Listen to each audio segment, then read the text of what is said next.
Hi there. Thank you very much for playing The Beginner's Guide. My name is Davey Reedon.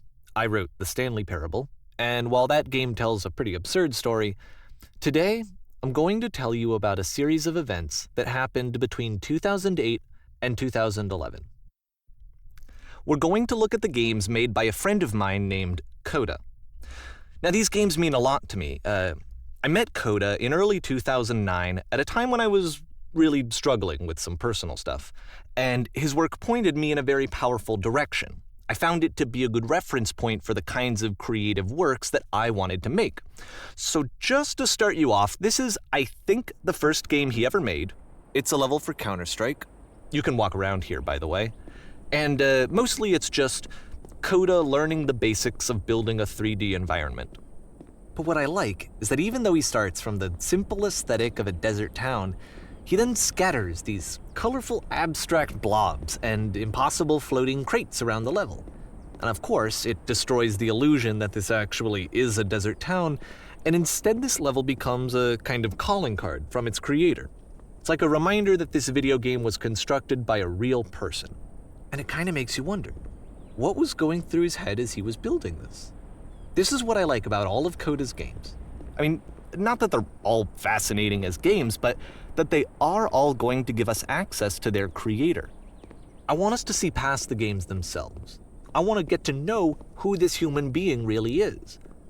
And that's exactly what we're going to do here. So, it's 2008, Koda starts making these games, and he never releases any of them. He doesn't put them onto the internet, he just makes them and then immediately abandons them, and they sit on his computer forever.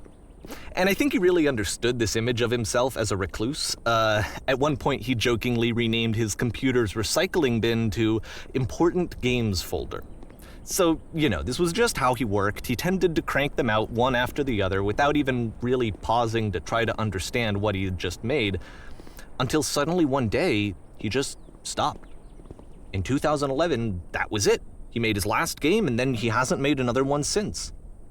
And that's why I've taken this opportunity to gather all of his work together, is because I find his games powerful and interesting, and I'd like this collection to reach him, to maybe encourage him to start creating again. And if the people like you who play this also happen to find his work interesting, then I'm sure it'll just send that much stronger of a message of encouragement to Koda.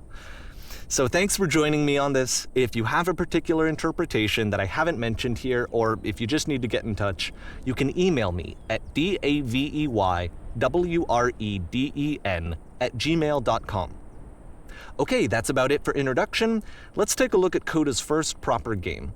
As each game is loading, I'll show you the date that it was completed. This first one was made in November 2008.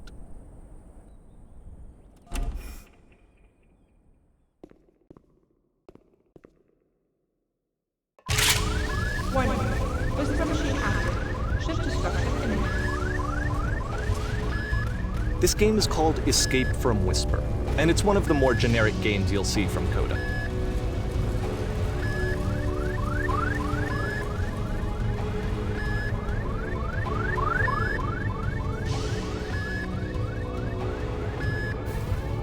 Security call breached. Hostile alien life forms inbound.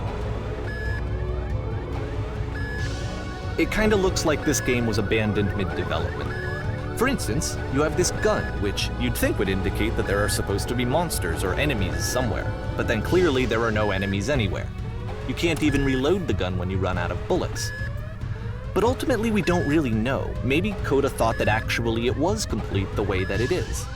And I think that we should talk about his games for what they are, rather than for what they're not. Enemy force neutralized. Begin ship evacuation.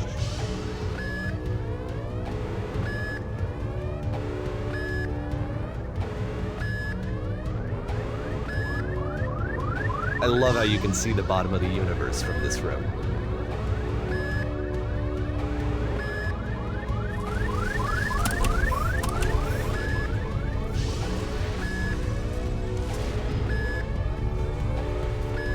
Apparently this space station has a labyrinth on it. Sure, I don't know. There's really no reason for it that I've ever been able to discern, so in the interest of time, I'm just gonna skip you on past it. Okay, This is the part that's interesting. The game has this narrative about the whisper machine and how it has to be turned off, and then you get to the engine room. Hey, you there, in the engine room. You could save us all. That beam is powering the whisper machine. We could disrupt it by introducing a great enough heat signature. If your body could stop the beam. It's so much to ask, but for all of our lives, would you do it?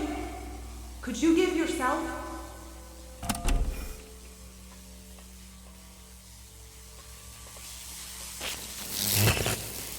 Let me pause here for a second. What you just experienced, stepping into the beam and then dying, is probably what Koda had initially intended when he was developing this level. But when he first compiles and plays it, something goes wrong. There's a bug somewhere, and this is what happens instead.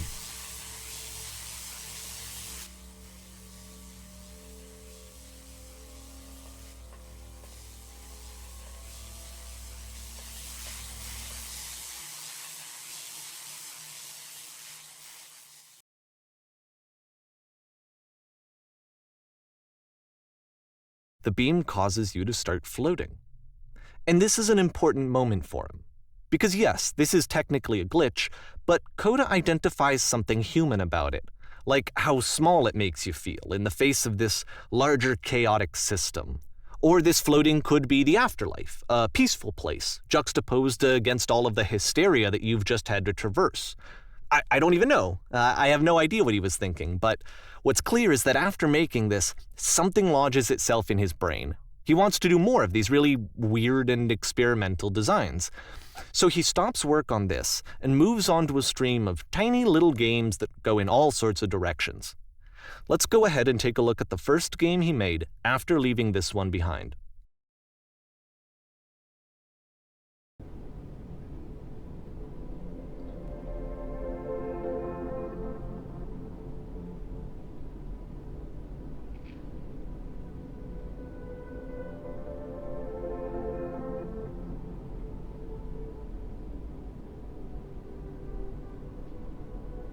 So try walking backwards.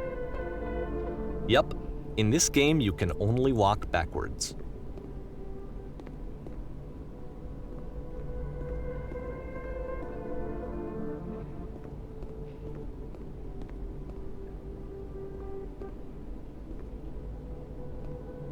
So it's a short and relatively minimalist experiment combining motion and narrative.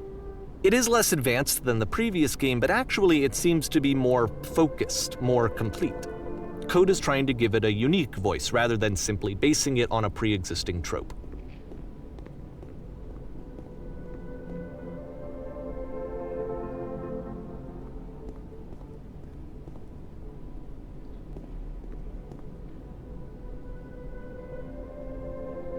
It's a short little thought, it says what it wants to say, and then it ends.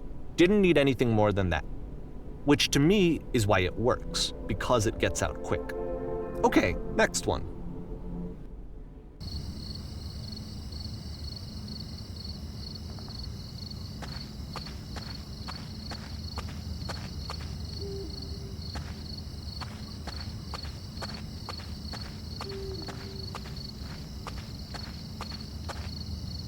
And that's it. Okay, the meaning of this game won't be clear just yet. Please be patient with me for a few more games and I promise you'll see what makes it interesting. Oftentimes, Koda would put bizarre titles like this one at the start of his games. I wish I'd known him at the time that he was making these early games. He would really only talk to me about his work as he was making it. Once he stopped work on a game, that was it. It was dead to him. And I don't agree with that at all, but what are you gonna do?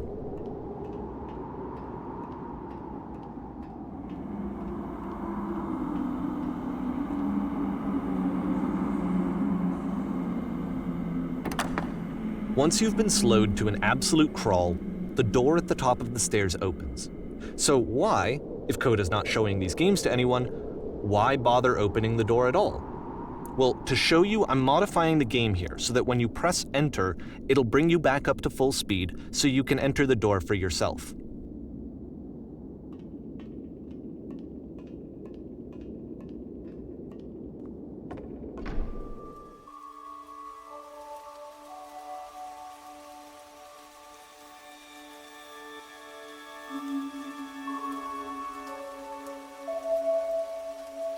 A room that's warm and nice and filled with little ideas for games.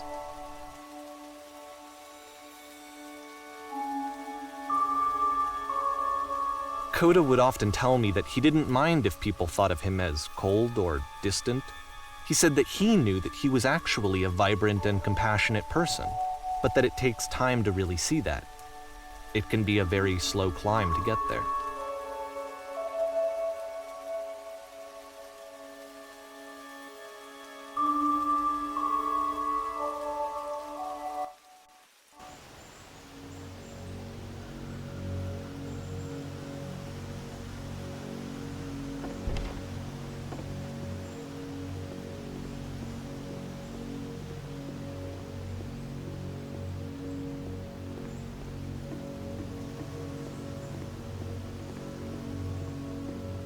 Well, this is new for Koda.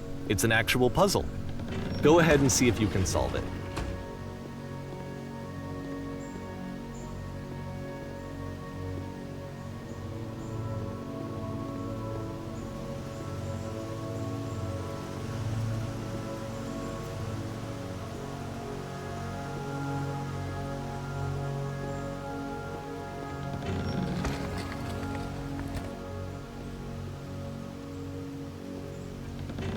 Don't forget that solution, because we're going to see this puzzle again soon. We're going to see it a lot.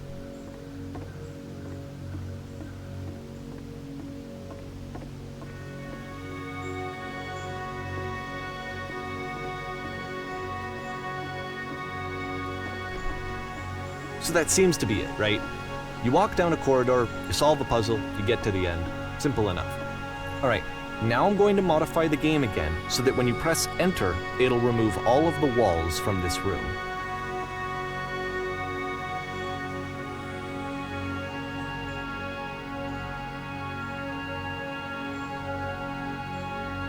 How about that? There was more to it than we had any way of knowing. I actually find it funny that this game comes after the stairs game, since they essentially convey the opposite idea. So in the stairs game, a dull exterior concealed a rich interior. And then, in this level, a dull interior hides this fantastic outer world. Either way, I think that the point is the same, is that most of the time you don't get to know what you're missing, or even that you're missing anything. That's not your role as a player. So if your role here is not to understand, then what is it?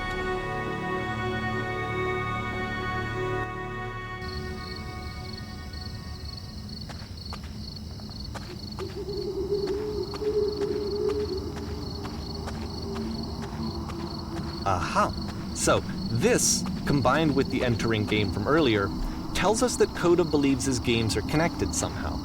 It could even be that the stairs game and the puzzle game are literally connected in between this and the entering game. There's a bigger picture that all of his games are meant to play a role in, some larger meaning that we won't be able to grasp until we've seen all of them. And once we have, we can step back and start to understand what exactly that bigger picture is.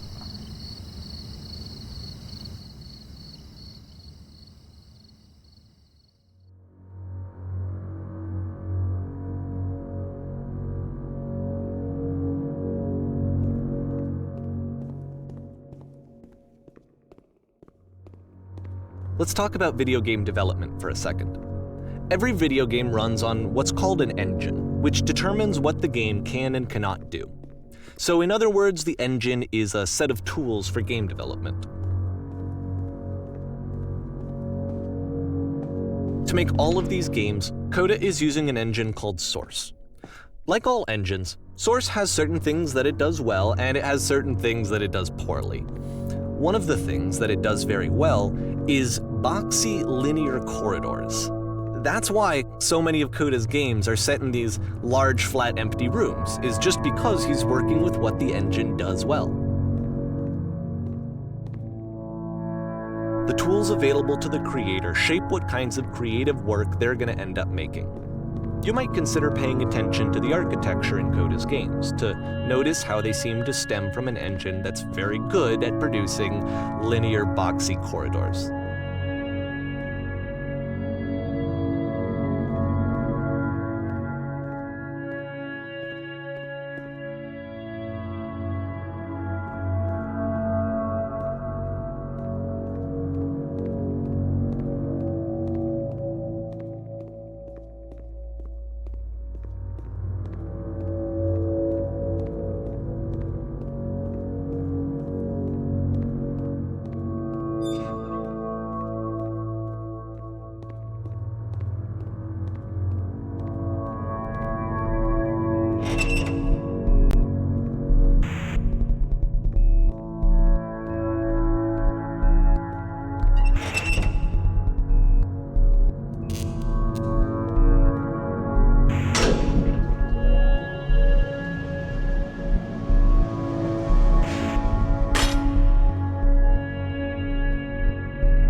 this prison, funny enough, in Koda's original design, the doors stayed shut for a full hour before letting you go. If you don't mind, I think we're gonna skip that. This is something that he and I used to argue about a lot. You know, whether a game ought to actually be playable, whether it means anything if no one can get through it. And I would always defend that, all this work goes into the game, why not make it playable and accessible? And so we just got into heated arguments over it, and there was one time that after one of these conversations, he went home, and a day or two later, he sent me a zip file entitled Playable Games that was full of hundreds of individual games, each of which was just an empty box that you walked around in and nothing else. Believe me, I played every single one of those just to find out if there was like a gag hidden somewhere. There wasn't.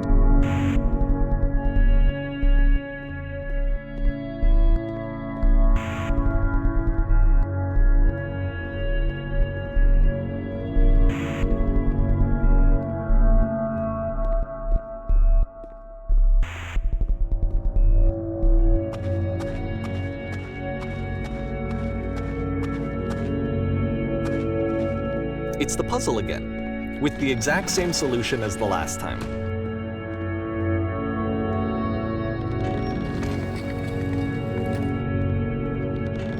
There's still no clear indication of what makes this puzzle so special that Koda is going to return to it over and over. But I promise I'll share with you my interpretation very shortly.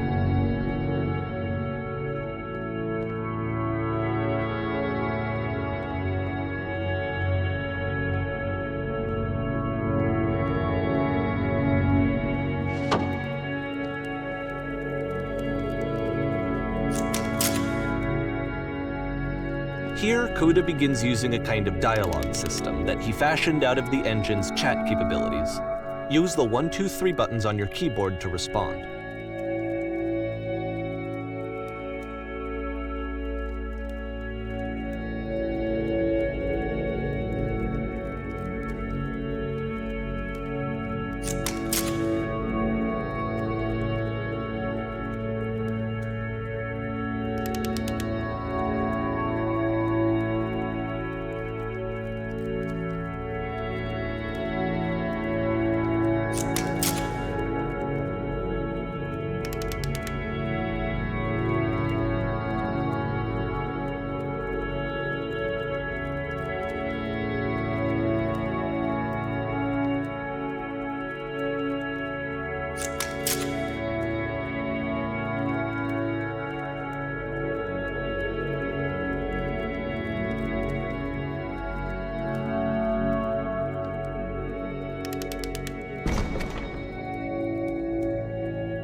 And so we make one last descent down to the final floor of the level.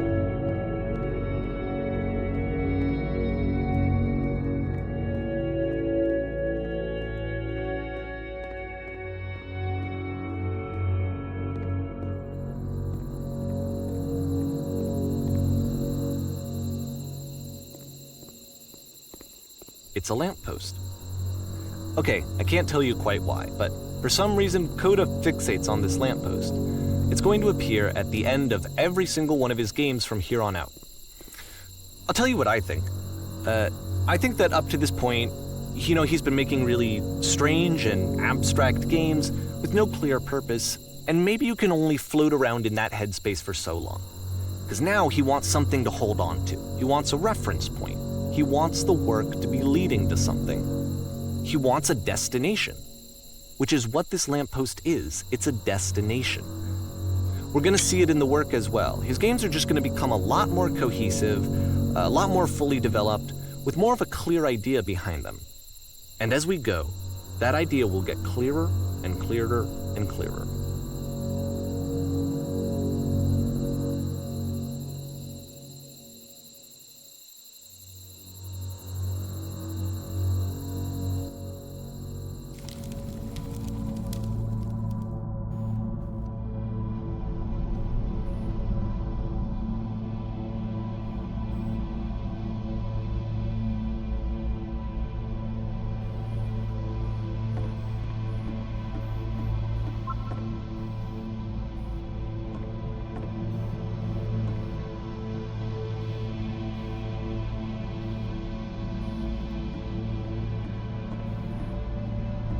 So first off, I'm sure you can deduce this, but this game is not connected to the internet.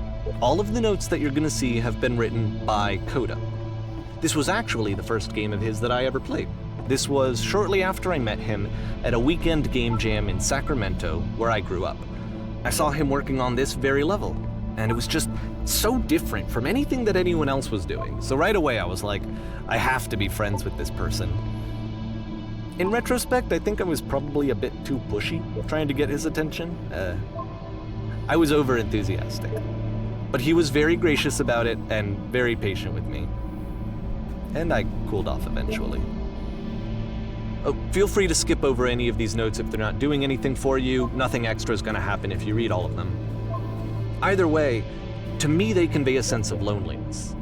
I see this person who's filled with thoughts and feelings and beliefs and has no way to express them except as scattered and unheard voices in a game that wasn't meant to be played.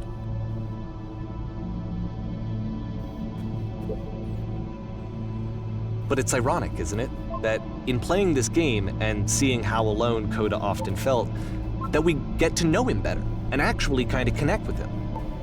And I have to be honest with you, this idea is really seductive to me.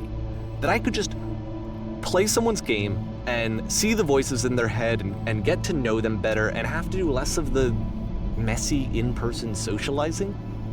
I could just get to know you through your work. I think this is why I always liked Koda's games so much, is because it felt like they let me have that connection. I felt as though he was inviting me personally into his world. And then I feel less lonely too.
At the end of this level, we're going to see the puzzle again.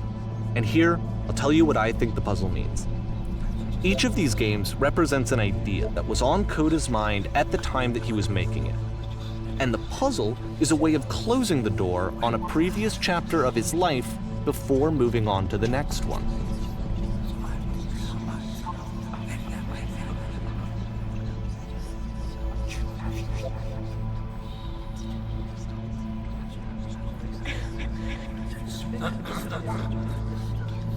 In each of his games, after exploring a theme that, he might find difficult, Koda can then place this puzzle that he knows has a reliable solution, he understands exactly how it works, and so it gives him a simple mechanism for moving on.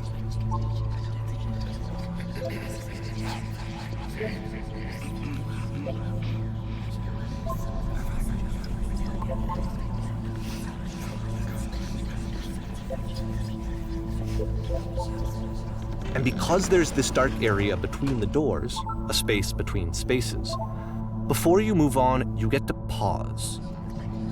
Just for a moment, a few seconds to reflect on and let go of the events that led you here. To step back and connect the pieces together. To grasp at that elusive bigger picture.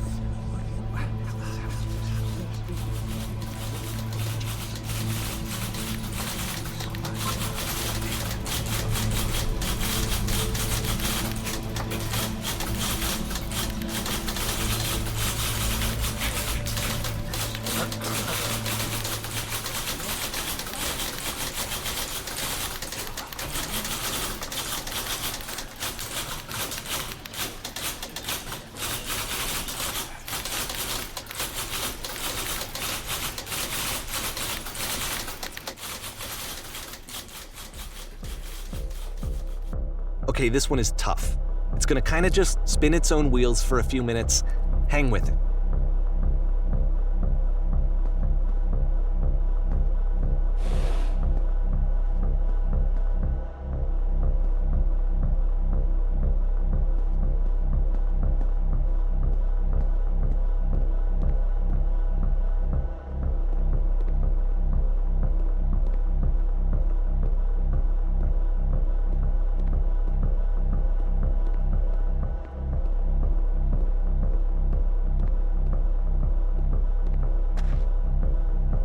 See, this is it, the whole game, and there's nothing that's particularly interesting about it. You just walk to the end of a hallway.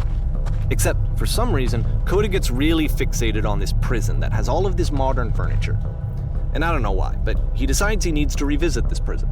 He's gonna start over, use the same assets, turn it into something else. Okay, cool, here's version 2.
there's a bit more to this one, but still it's not really communicating anything. It's kind of just weird for weirdness' sake.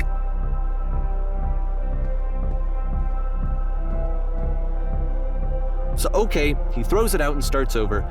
This time he comes at the prison idea from a different direction.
And of course, now the table is gone and you can't begin the chain of events to escape.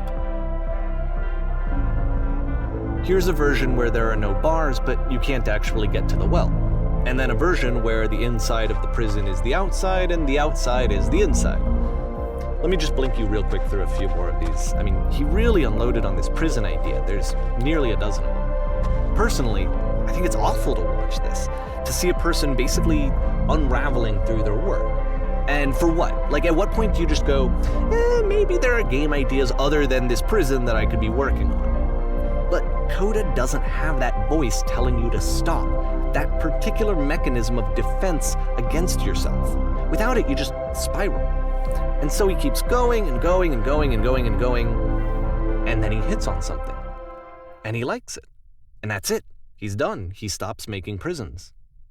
This is the very last version of the prison game that he created, and the reason I think it works is that the prison is not actually in it.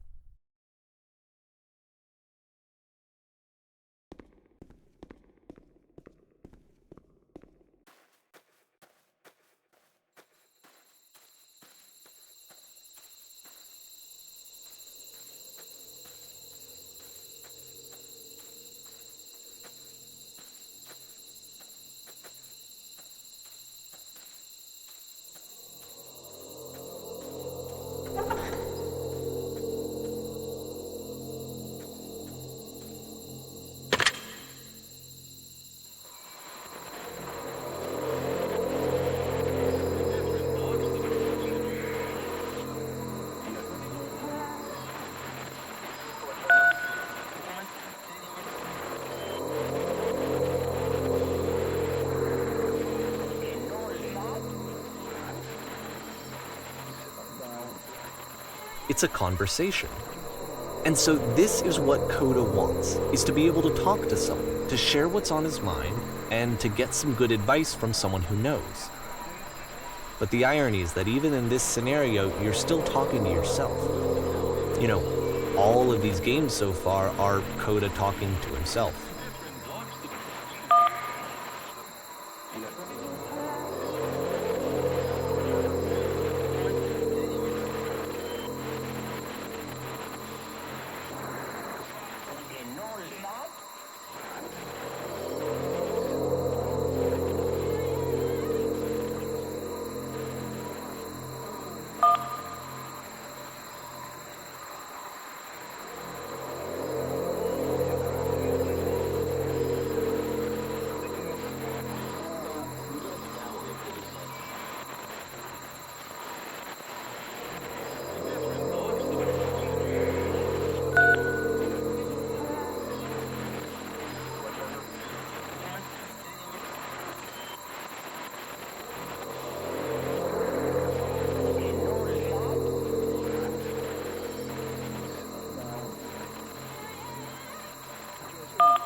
I can see why he considers this a fitting conclusion to the prison games. After all of the obsession and frustration, just to be told by someone you can trust that things are going to be okay. Wouldn't that be nice?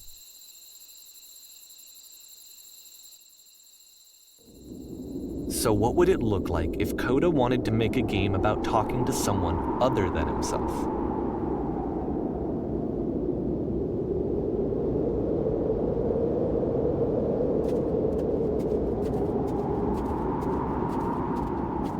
To me, this environment is meant to represent Koda's puzzle, with the two doors on either side and a dark transitional space between.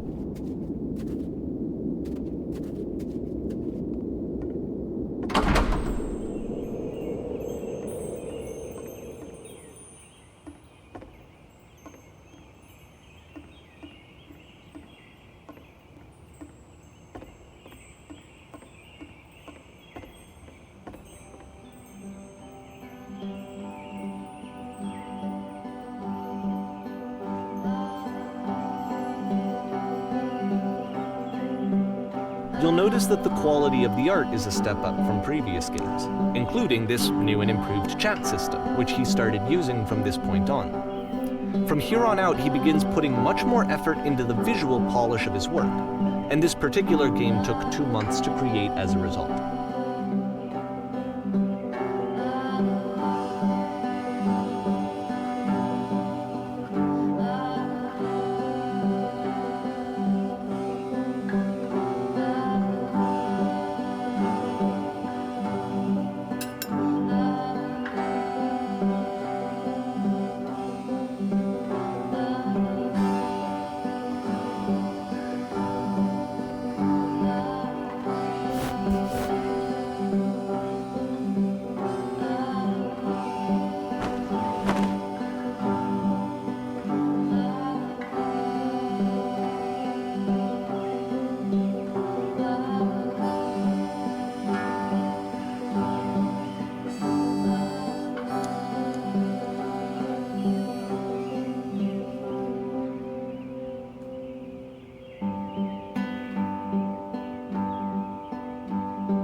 After the intense set of prison games, this house cleaning level almost feels like cleansing.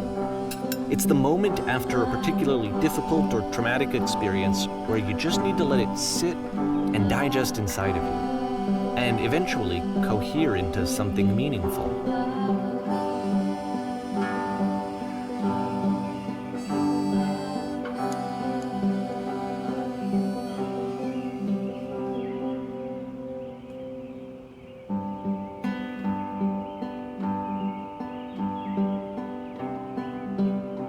I know that Koda really liked this game.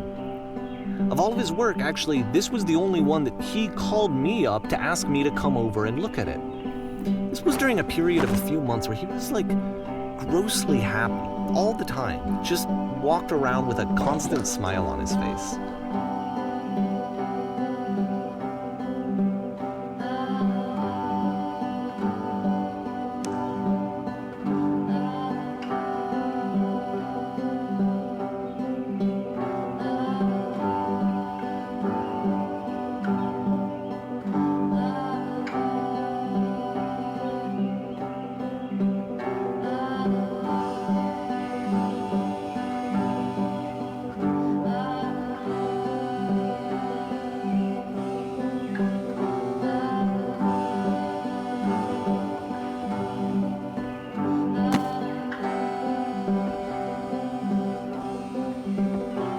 glad he made this. I'm glad he found some peace.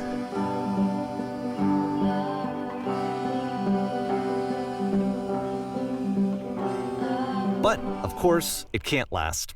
The music stops, your companion is gone, it's time to leave. The door at the top of the hill is now open as well.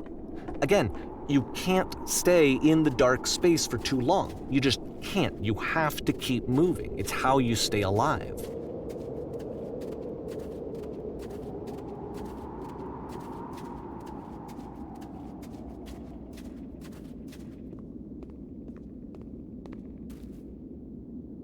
Which is the whole point of the puzzle doors, right? That sooner or later you have to pick up and move. I really thought that was the point of it.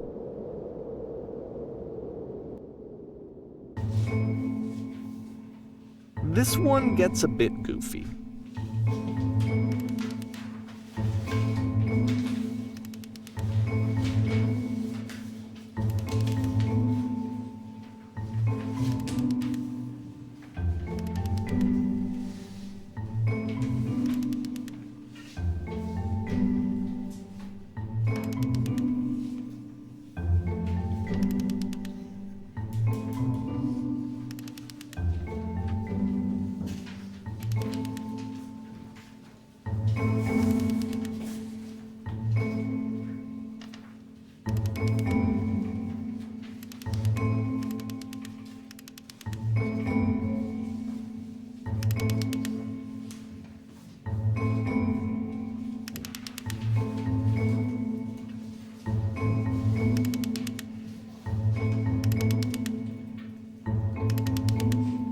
About halfway through the game, the perspective shifts.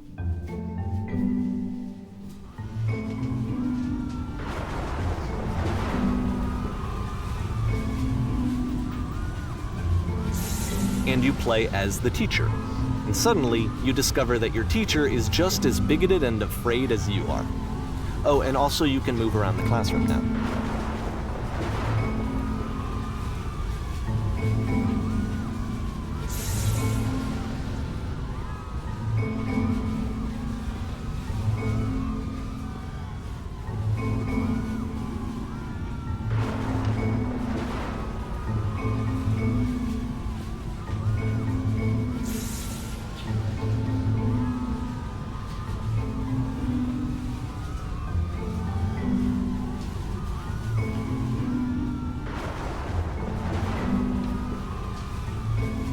I fell pretty hard for this one.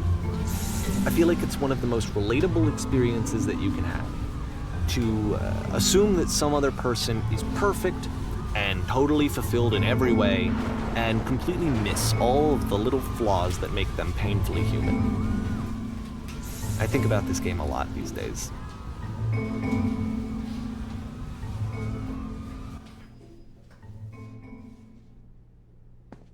This one took a lot longer than all the others for Koda to make. It was 4 months between this and the last one. That's twice as long as it took him to make any other game before this, and it's not like it's particularly complex, so I remember I found that a little strange at the time.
The game ends with this eerie premonition of what's going to happen next in Koda's life.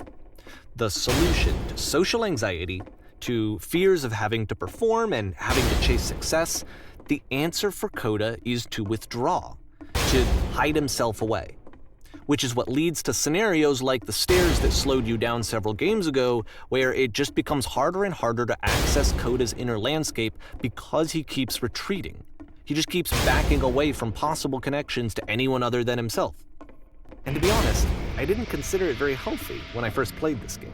It looked to me like he was trying to justify the idea of just disconnecting yourself from the world. And that wasn't what I wanted for him or for his games. Because I feel like a lot of his games are inviting me to connect with this person, to bring him closer. But what can you do? After this, Koda went off and took another 5 months to make a new game.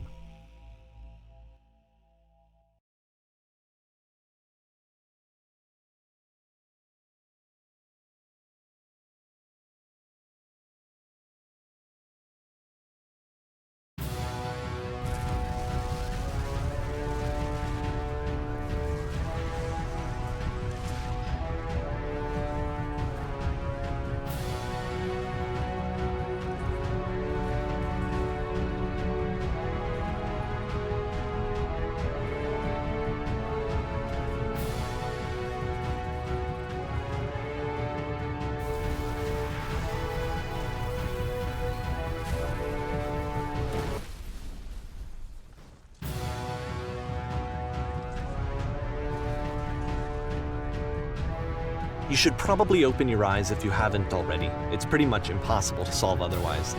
And there is a solution, by the way.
Like I said, I was getting concerned. First off, he's never been this explicit in his work about exactly what he's thinking. So where's that coming from?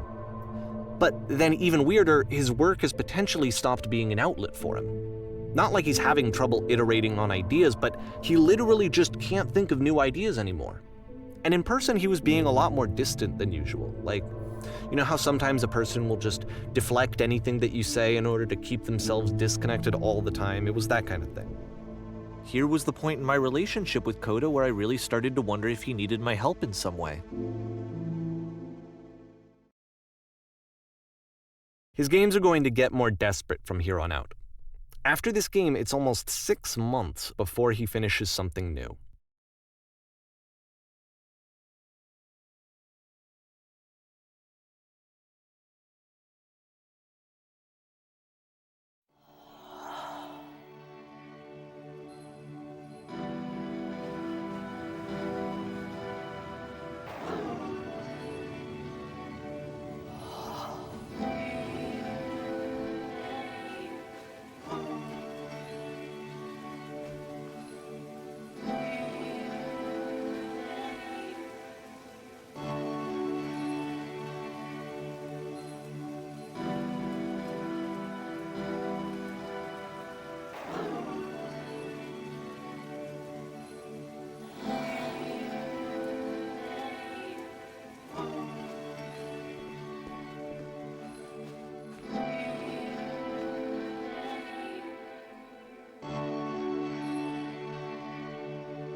If the last game featured Koda talking explicitly about his creative frustrations, this one turns it up to 11. Now, put yourself in my shoes playing this. Here's a friend whose work is exhibiting signs of struggle, frustration, anxiety, depression, even. And yet still, he keeps making games. He keeps throwing himself into the grinder even when he clearly doesn't have the energy for it anymore. Why? What is it for? Because from my perspective at the time and just what I knew of him, this was a result of how isolated he was. He was in his own little bubble, just sitting at his computer all day, not really showing these games to anyone, not releasing them onto the internet, and so he didn't have anyone outside of himself to connect with. He had no outlet to ground himself on.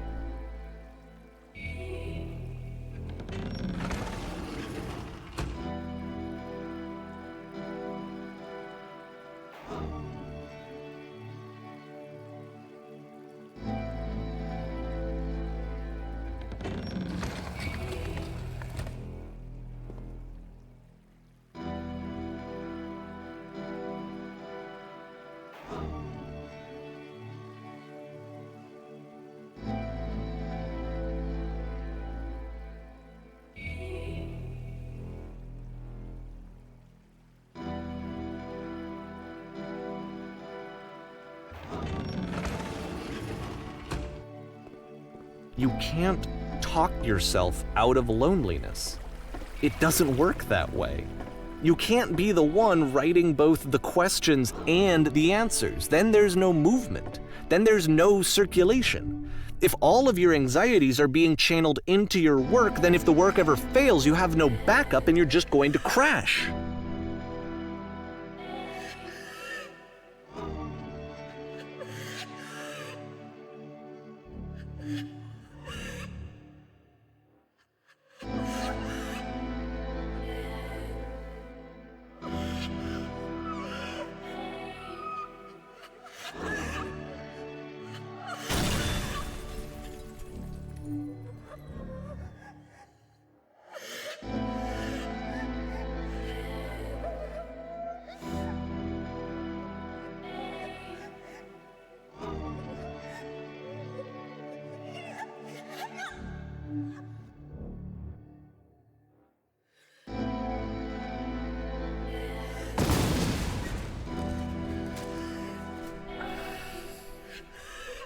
Seeing this game at the time that he made it, it looked really unhealthy to me. I was watching him do this to himself, and I hated it. I hated seeing him so trapped. It's like, video games are not worth this amount of suffering. This is someone I really cared about, and I used to get so much joy out of seeing him create. For him to suddenly become angry and frustrated like this, it was the worst thing for me.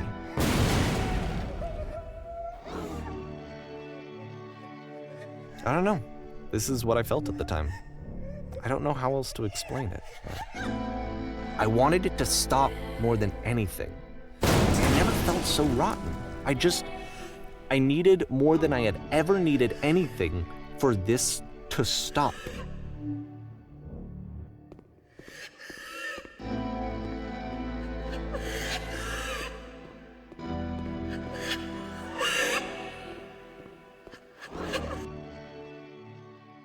But it didn't stop. After finishing this one, Koda takes another 7 months and comes up with a new game.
And of course, it's the machine.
So now the work is becoming self-destructive.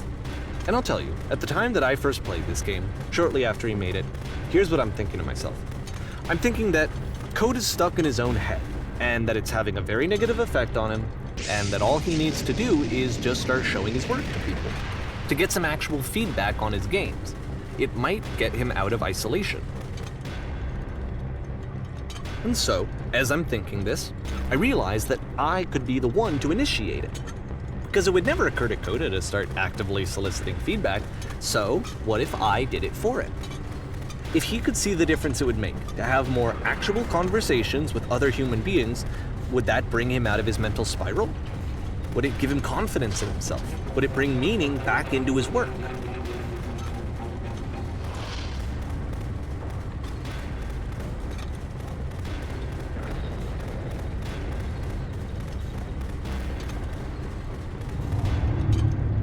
So I started showing Koda's work to people. I took this one, and the islands which you just played, the theater, the notes, the house cleaning game, and some of the prison escape games.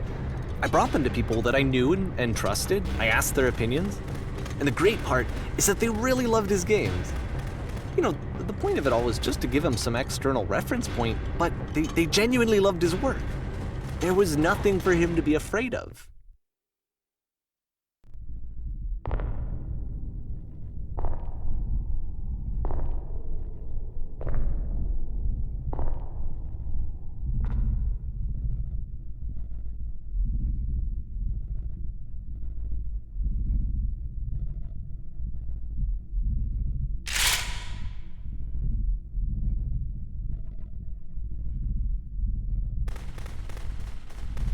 Can you see why I felt like this was the right thing to do? Because it's the thing that I always feel like I need, to be told that my work is good, that I am good.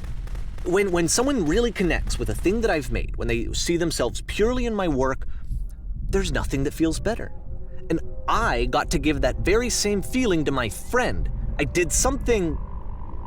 I really felt like I'd done something good, like I was a good person. I felt like there was a friend who was in trouble and was unhappy and maybe didn't like themselves, and I could fix it. If I could give him this gift, maybe I could fix the problem. When they told me how much they enjoyed his games, it was the best feeling. It was the absolute best feeling. It made me feel so happy, so beautifully, beautifully happy.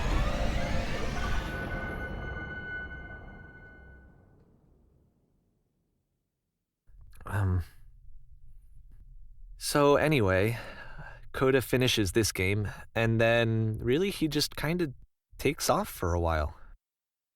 So this is June of 2011, and I didn't hear anything from him for several weeks, I guess. And so out of nowhere, one day I get an email, and it's got a private link to a new game of Koda's. This one is called The Tower, and to my knowledge, it's the last game that Koda ever made. So let's take a look.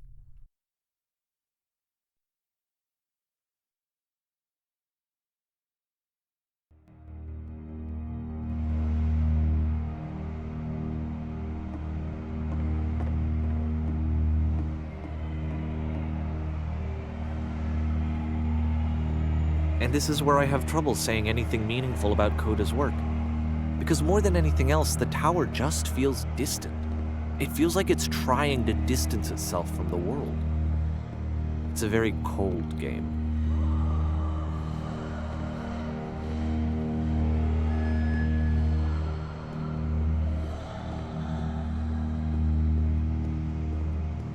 This room actually has a maze in it. Except that all the walls of the maze are invisible. And then every time you touch one of the walls, there's this awful flashing and noise, so the experience is really miserable.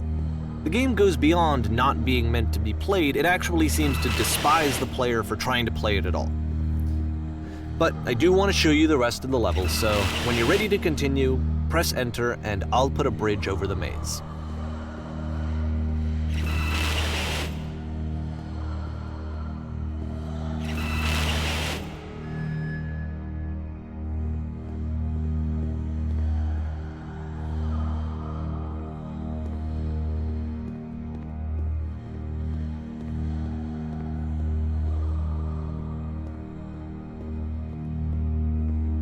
And to be fair, it's not like this is the first game that's needed some modification to be playable. Like the house cleaning game. You know, that one used to actually loop the cleaning chores and you just cleaned a house forever. I had to cut it off so that you could exit the house and the game would actually end. But that game had an idea that it was actually trying to communicate. What's the deeper idea behind the invisible maze? The only way past this challenge is to randomly guess the 6-digit code. Like the invisible maze, it's frustrating to me, because it's the opposite of everything else that Koda has made. It doesn't encourage thought or engagement. It doesn't ask anything of me, except a lot of my time. If I could have reached him during this time, then maybe I could have asked him, but I couldn't. I still don't really understand why this is here. I'll put the code on the ground for you here, though, so that we can move on.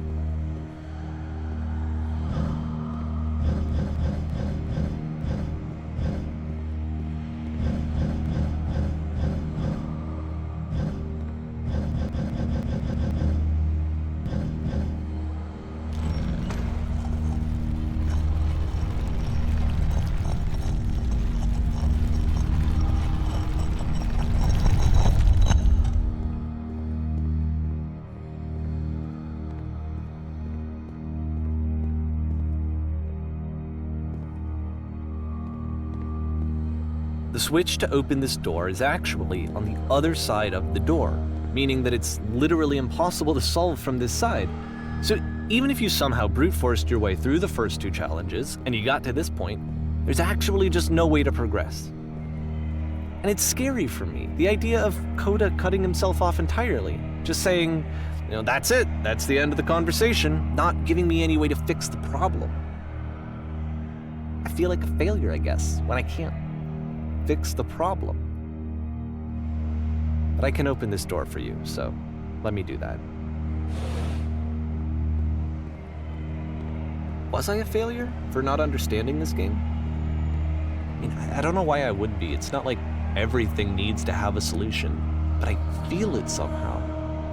I feel like I failed, and I don't understand why. I remember, it's June of 2011. I'm playing this for the very first time, and as I'm playing, I'm thinking to myself, I don't know this person. I have no idea who this person is. It wasn't the guy I knew, it wasn't my friend. I had come to so many conclusions from looking at all of his work up to this point, and then suddenly none of them... I had been trying to, though. That was the thing. For years I was trying to get to know him, to understand who he actually was and what he stood for. I asked him so many times to please just tell me what his games mean to him. I asked him please to tell me what the 3 dots mean. And he wouldn't.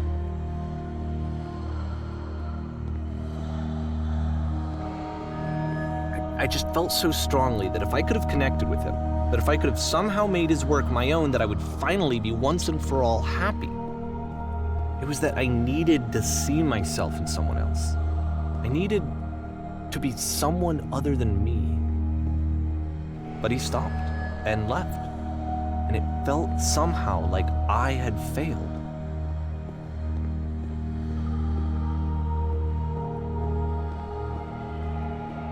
Where did I screw up?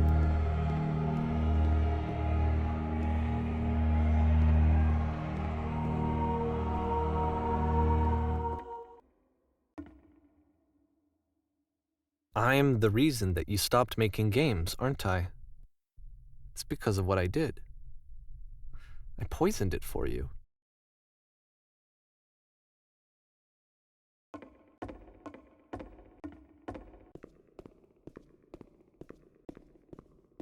I don't think I ever told you this, but when I took your work and I was showing it to people, it actually felt...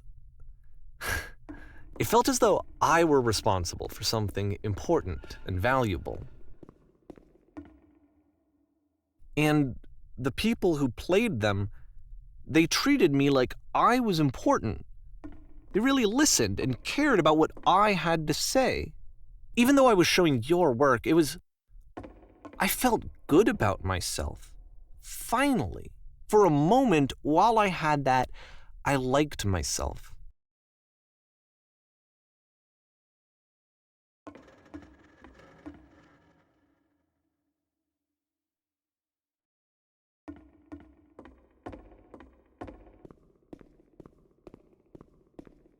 And then you stopped, and I didn't have anything left to show people. I just had to be with myself. And as soon as that happened, there was no feeling at all. Nothing. Less than nothing. What does that mean?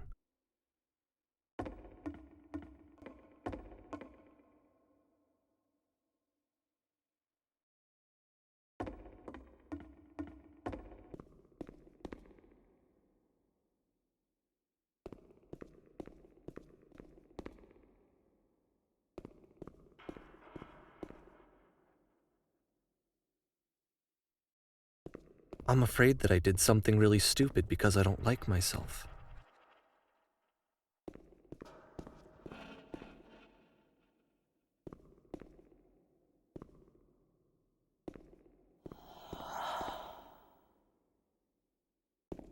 That's why I'm releasing this collection of your work, is because I haven't been able to find any other way to reach you. I've tried everything.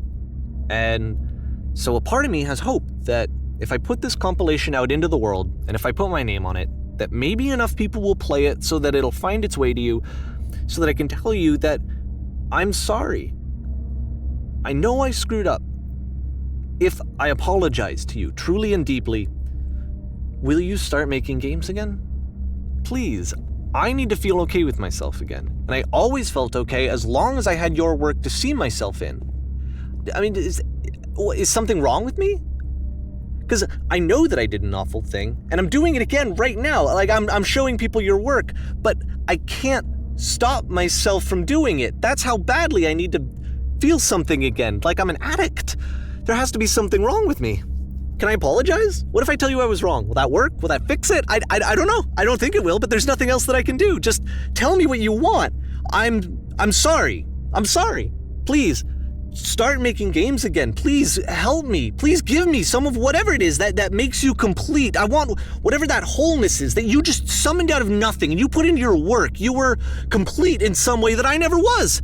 And I want to know I want to know how to be a good person. I want to know how not to hate myself. Please. I'm fading, and all I want is to know that I'm going to be okay.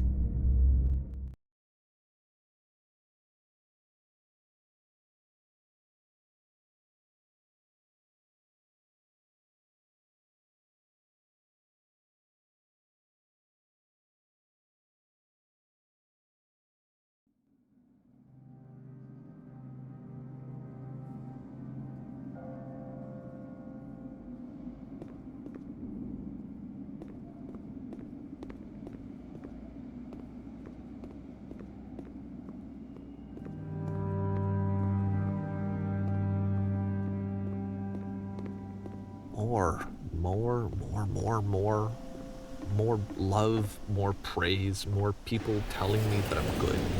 Always more. It's like a disease. Solution.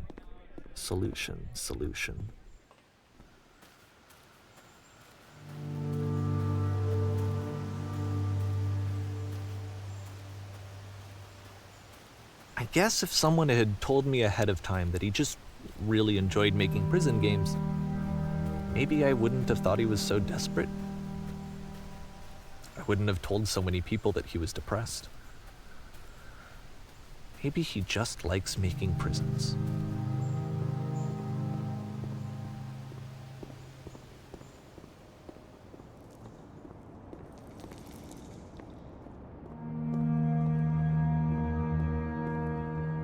Even now, the disease is telling me to stop. Don't show people what a shitty person you are. They'll hate you.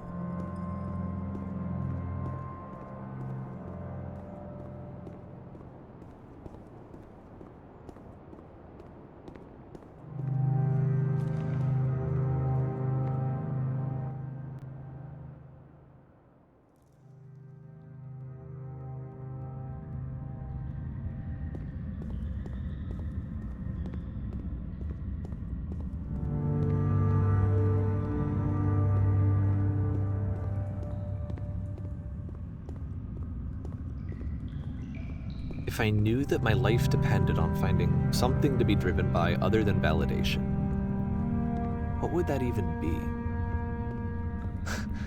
It's strange, but the thought of not being driven by external validation is unthinkable. Like, I actually cannot conceive of what that would be like.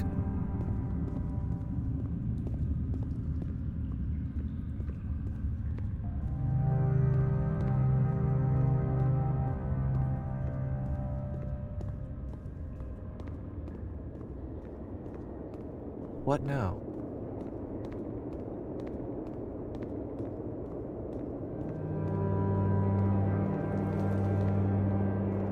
I think I need to go. And I'm sorry, because I know that I said that I would be here and I would walk you through this, but I'm starting to feel like I have a lot of work to do. I have a lot that I need to make up for, and so I'm just gonna... Okay.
Turn